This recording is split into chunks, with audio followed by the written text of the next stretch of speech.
ஹரஹர நம பார்வதி பதையே. ஹரஹர மகாதேவா. தென்னாடு உடைய சிவனே போற்றி, எந்நாட்டவர்க்கும் இறைவா போற்றி. ஆன்மீக அன்பர்களுக்கு அன்பான வணக்கம். நாம் இப்போது இந்த காணொளியை மதுரை தத்துநேரி மயானத்திலிருந்து ஒளிப்பதிவு செய்யப்பட்ட ஒரு காணொளியை கண்டுகொண்டிருக்கின்றோம். முடிசால் மன்னனும் முடிவில் ஒருபிடி சாம்பல் என்பார்கள். ஆம், எவ்வளவுதான் காசு பணம் சொத்து இருந்தாலும் அனைத்து மனித உயிர்களும் கடலே கடைசியாக சரணாகதி அடையக்கூடிய இடம்தான் மயானம். அத்தகைய மயானத்திலே மயான காளியை நாம் தரிசனம் செய்து அவள் அருளை பெற்றுக்கொண்டிருக்கின்றோம். ஆடிய ஆட்டம் என்ன என்ற ஒரு பாடலை நாம் கேட்டுக்கொண்டிருந்திருப்போம். என்னதான் ஆட்டங்கள் பாட்டங்கள் போட்டாலும் முடிவில் வந்து சேரக்கூடிய இந்த இடம்தான் மயானம். மயான அமைதி என்று சொல்வார்களே, அது இங்கே காண முடிகிறது. ஒரு அமைதியான சூழலில் பத்ரகாளியம்மன் நமக்கு இங்கே ஆனந்தமாய் காட்சி தந்து கொண்டிருக்கின்றார்.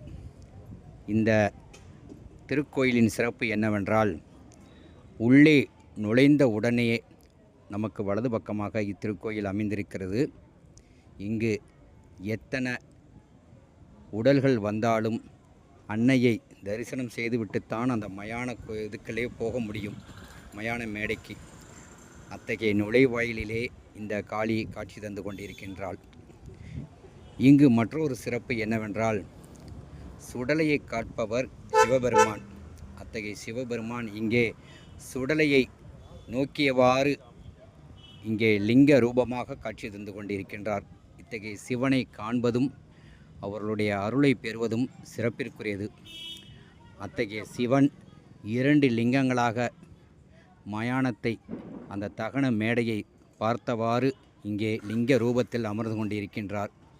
மற்றொரு இடத்தில் சுதை சிற்பமாக சிவபெருமான் தவக்கோலத்தில் இங்கே காட்சி தந்து கொண்டிருக்கின்றார்.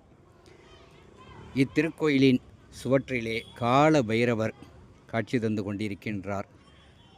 அனைத்து தெய்வங்களும், அதாவது ஆக்ரோஷமான காளி, முடிவிலே நமக்கெல்லாம் நற்கதி தரக்கூடிய சிவபெருமான் லிங்க வடிவிலும் இங்கே கால பைரவராகவும் காட்சி தந்து கொண்டிருக்கிறார்.